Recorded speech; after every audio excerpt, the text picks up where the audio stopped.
Aujourd'hui, 9e leçon de notre MOOC. Nous allons illustrer le travail de cette phase du projet, cette phase préliminaire, par la manière dont les étudiants du programme IDEA l'ont traité.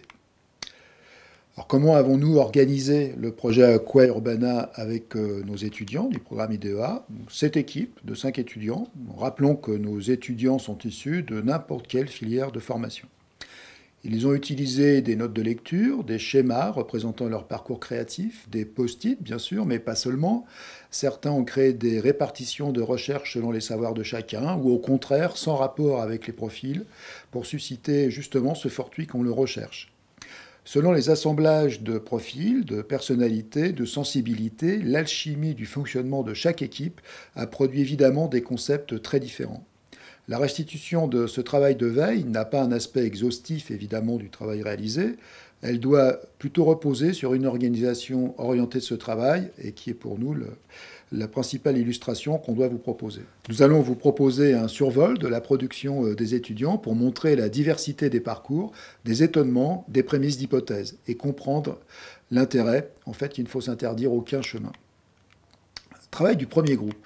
Romain, Julien, Marc, César, Lucille ont décidé de restituer selon 3 chapitres.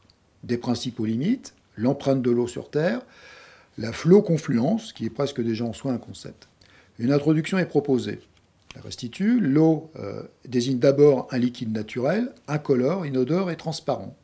L'expression eau vive désigne une eau non souillée qui s'écoule rapidement. Elle s'oppose à eau morte, d'origine biblique. 2 notions déjà totalement opposées pour une même matière.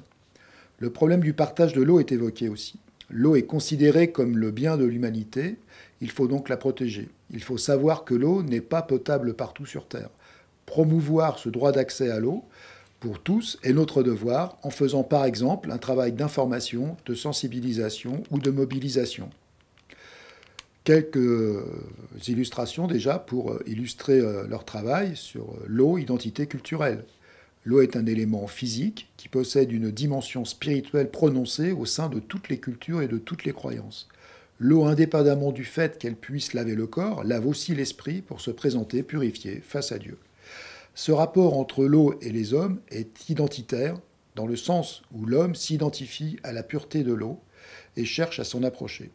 Source de vie, le contact avec l'eau lors d'ablution ou d'immersion est rassurant, sain et possède une dimension spirituelle très forte.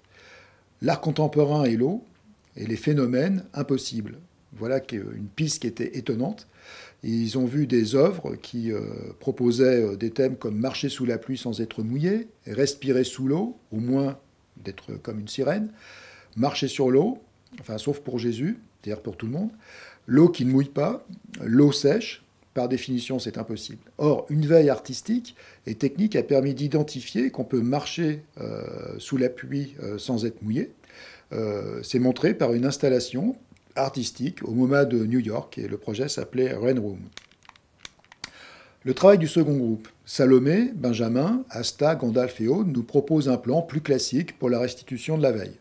Introduction, méthodologie, thématique majeure, piste d'innovation et conclusion. Détaillons leur parcours. Ils ont commencé par s'approprier le corpus de textes conseillés par les encadrants, par exemple De la souillure, de Mary Douglas, L'anthropologie de l'eau, un recueil de Daniel Morali, Le présent liquide, de Zygmunt Bauman, ainsi que Fundamentals of Pipeline Engineering, de James Vincent Guénaud.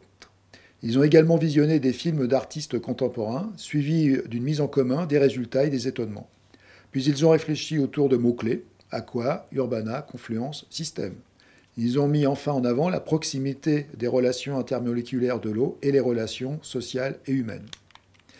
Un schéma intéressant donc, illustre le cheminement de leur pensée donc, pour aboutir à ce positionnement général, l'eau dans un contexte urbanisé, et déjà peut-être 3 propositions de poursuite du travail pour la phase suivante.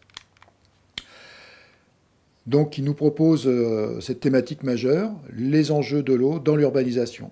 Et on voit bien que cet outil peut encore générer bien d'autres pistes. Toujours sur le travail du second groupe, il cite les œuvres de Prisca Cosnier, qui implante dans différents milieux naturels des installations au milieu de l'eau naturelle.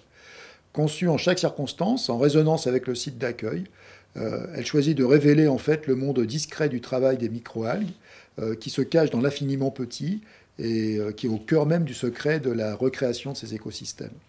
Donc tous ces cheminements les mènent vers cette phrase, l'eau comme métaphore de la relation sociale. Une piste arrive enfin rapidement, maîtriser l'eau dans l'habitat comme sur un circuit électrique. Après qu'il se soit posé cette question, que se passerait-il si l'eau avait été domestiquée de la même façon que l'électricité sur un circuit imprimé? Comparons l'eau et les canaux, ainsi que les flux et les besoins nécessaires. On verra que ce déclic va être décisif et déjà un très gros prémisse de leur solution qu'ils vont développer finalement.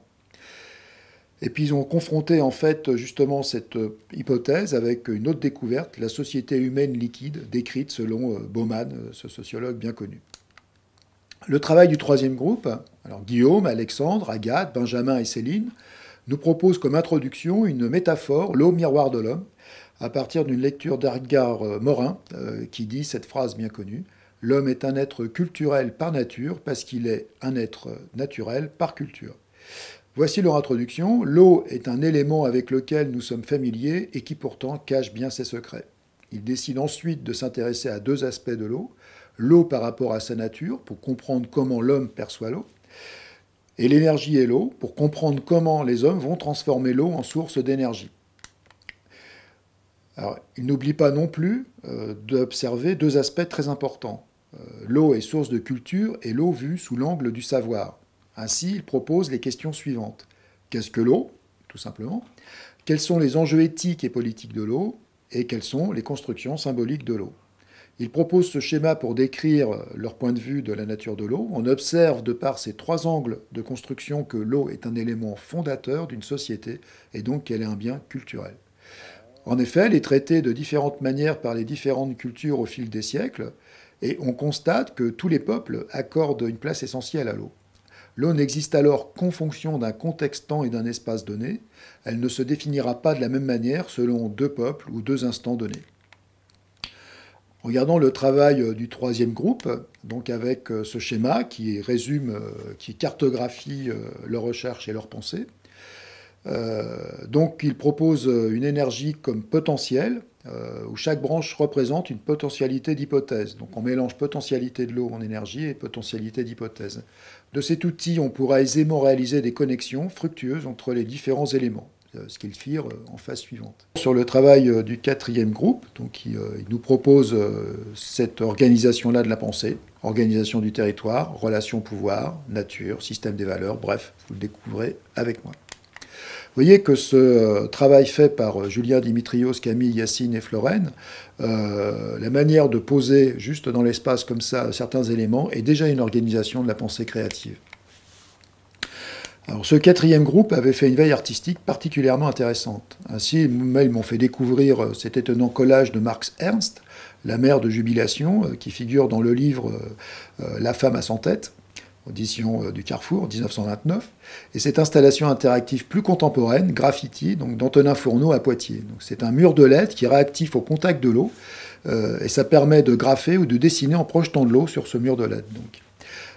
Ainsi, les jeux d'eau deviennent une expression artistique. Ce sont des beaux déclencheurs, non? Toujours sur le travail du quatrième groupe, ils ont ensuite fait une étude plus approfondie des rapports entre l'eau et le politique dans la zone des confluences à Lyon, qui était le terrain de jeu proposé. Ils proposent donc ce schéma sur lequel s'articulent leurs conclusions, cette espèce d'Y. Ça leur servira d'ailleurs d'emblème tout au long de leur parcours. Quant au travail du cinquième groupe, de David, Jimmy, Mathieu, Marie, donc ils ont élaboré un document partant d'une idée assez simple, considérer les trois états de la matière de l'eau, solide, liquide, gazeux, tout au long de leur démarche. Ils nous disent, l'eau est un ensemble de molécules formées de liaisons faibles, organisées, sans pour autant former un élément solide.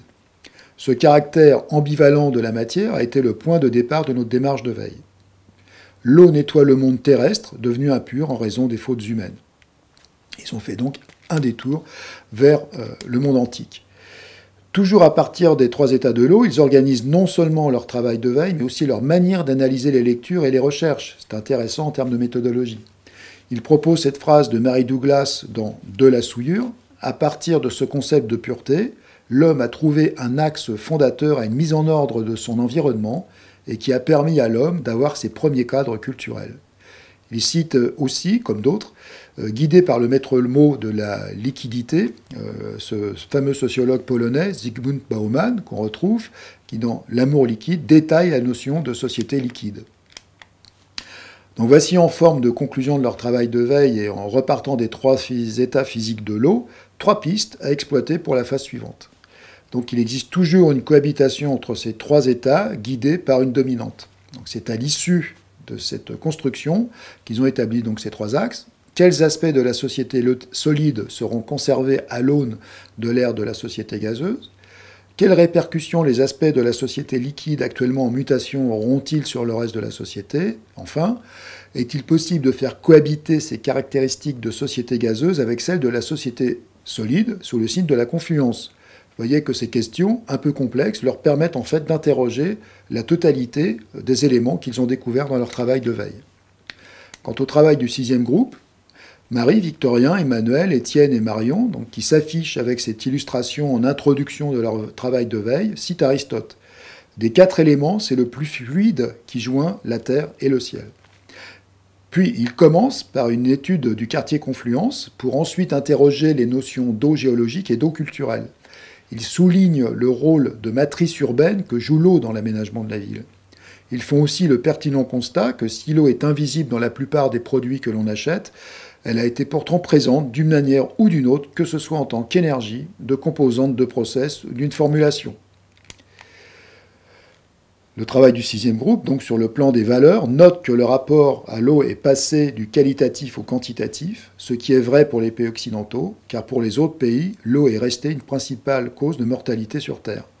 Il conclut sur la création d'une matrice composée de 4 catégories de données d'étonnement qui organisent leur travail de création des hypothèses de travail.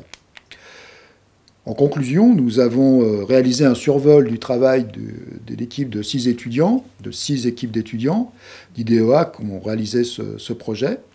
Nous avons ainsi pu constater la grande diversité avec laquelle les équipes ont utilisé nos 6 champs de lecture initiaux et comment ils ont organisé leur travail selon les compétences de chacun et les sensibilités de chacun. Alors, si certains aspects sont parfois récurrents dans ces divers projets, on constate de grandes différences dans la manière de les traiter, de les confronter, puis d'amalgamer ces différentes données.